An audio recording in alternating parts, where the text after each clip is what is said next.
move on to a couple different topics here because we're already cruising into this. Lance said something really interesting over in our company. We have this thing called Slack. Many people use Slack. If you're unfamiliar with Slack, Slack is a small little app that you can install on your phone. You can install it on your browser, and you can communicate with people inside your company. So we have many different divisions. We're always talking to each other. We have one room that's called the writer's room, and Lance will send things into the writer's room that will talk about these interesting sources that he found along the way. So Lance found something super interesting.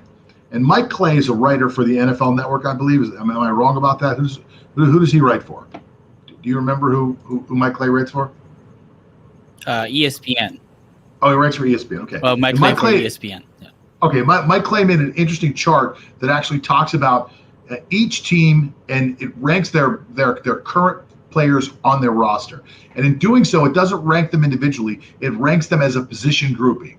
So, for example, quarterback gets a ranking, running back gets a ranking, wide receiver gets a ranking, and then it tells us who the best teams are right now and who the worst teams are right now. Now, I want to make sure everyone understands that it's right now because free agency hasn't happened.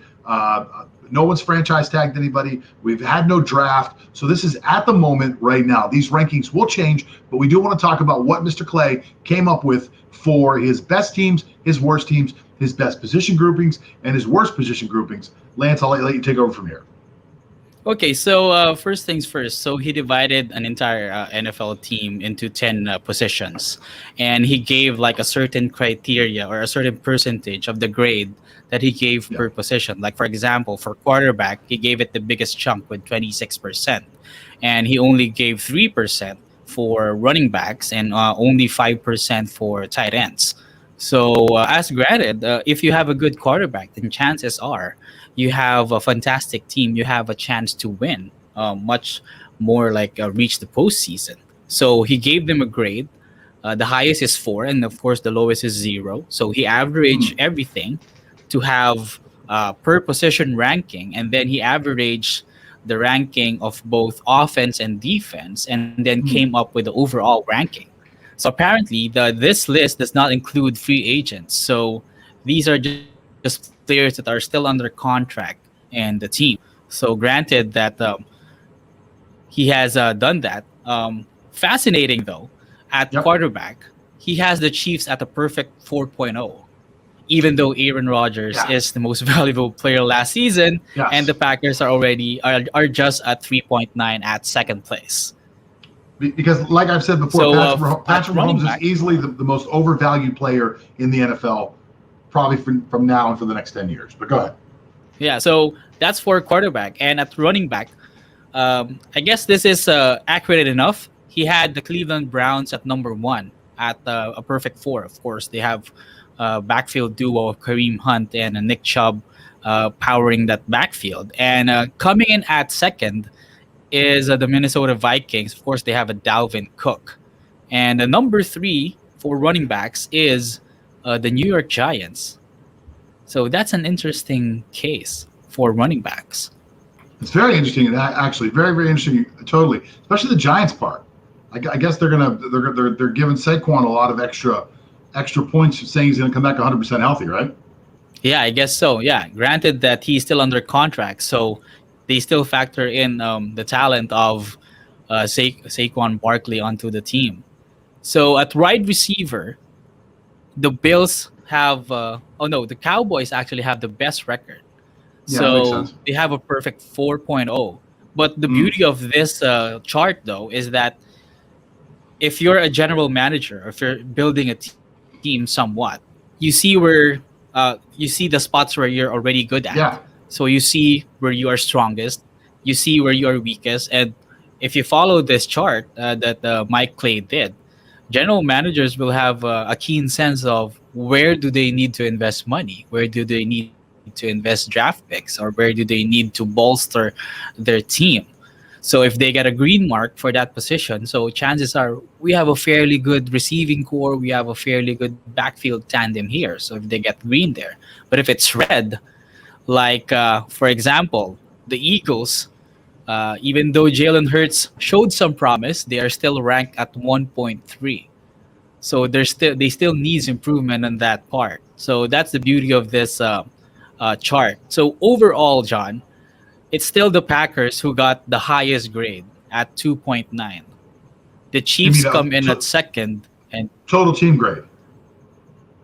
You're yes, talking about a total total team team, grade. So yeah, yeah. factored in, yes, total team grade. So factored in all positions, everyone that is signed to them. So not including free agents. So the Packers are number one, 2.9. The Chiefs are number two, 2.8. And this is where it gets interesting because the Seahawks are at number three, despite low grades in their offensive line. They have 2.7. The Ravens come in at number four, 2.6, tied with the Browns, 2.6. And then the Bills, the Buccaneers, and the Rams are all tied at 2.5. So basically, it's those are all playoff teams. So bottom line, if you're a playoff team, you just have to have good players in every aspect of the field. All you need is just one good player, I guess, much less two, in every aspect of the field for you to be able to compete in the NFL. Yeah, but listen. Let me tell you something. I have a lot of respect for the guys who write for ESPN. I have a lot of respect for a lot of guys who do a lot of the things that they do out there. But this list is garbage, in my opinion. As I'm looking through it while you're talking, and you had to know I was going to shit on it because I'm a big fan of analytics, but I don't understand where he gets a lot of these numbers from.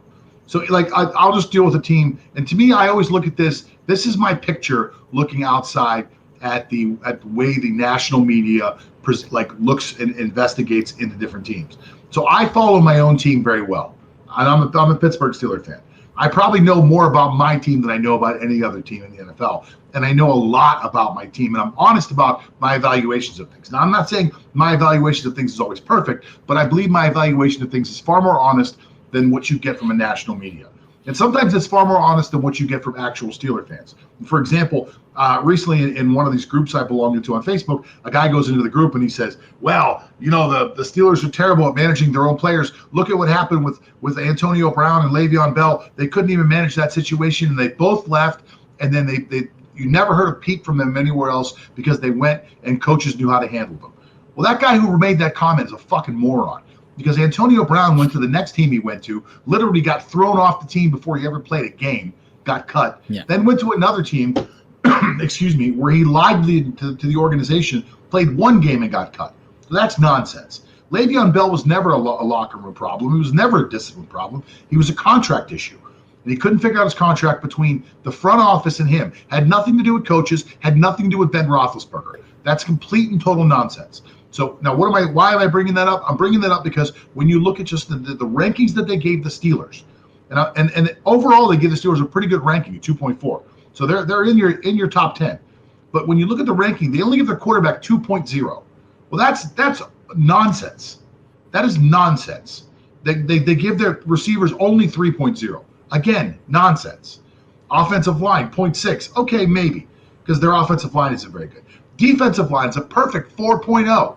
They've only got 2 of their 3 starters signed. So how do you get a perfect when you've only got 2 of your 3 starters signed?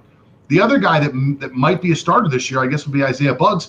He was a 6th-round draft choice last year, who didn't play very well last year. So how do we know that he's the guy that's going to bring this up to 4.0? How do you get that to be a 4.0? You move over and you look at the edge rushers, 3.5. Well, that's a really good score, except for the fact that you got TJ Watt on one side, and we don't even know who's going to be on the other side. So 3.5 is too high. You look at their inside linebackers. Inside linebacker is too low. It's only 2.1. They've got 2 very good starters there. Cornerback, 3.1. Okay, maybe. Safety, 3.6. Nonsense. Minkah Fitzpatrick is one of the best safeties in the league right now, but the kid who plays next to him is awful. So why 3.6? So just looking at my own team, I can see how badly he has scored things based strictly and totally off of reputation. You didn't go back and watch the film last year to see how Ben Roethlisberger actually played. You didn't watch Game 17 to see that Mason Rudolph was leaps and bounds better than he was the year before, making him actually a pretty decent backup at this point, in my opinion. You didn't look at the fact that while Minkah Fitzpatrick might be a great safety, the guy who plays next to him is awful. You didn't look at the fact that you only have 2 of your 3 defensive linemen that are actually coming back next year, so you're actually missing a third of your team. So how do you give him a perfect 4.0? When I look at this, I just think to myself, this is a guy who basically did these rankings based off off of reading other people's work instead of doing it himself. And that upsets me more than anything in the world. And I know I just went on a big rant again, and I'm sorry, but every time I see something like this, it bothers me, because these people are supposed to be experts, and they haven't done the work to dig deep inside of a franchise to actually see how good a team really is. So they can really, some of these numbers are too low, some of these numbers are too high. It's totally wrong, and I'm just analyzing one line of data, and I know that if that one line of data is wrong, the rest is probably wrong too. Sorry to Mike Clay out there. I just shit on you completely. Hey,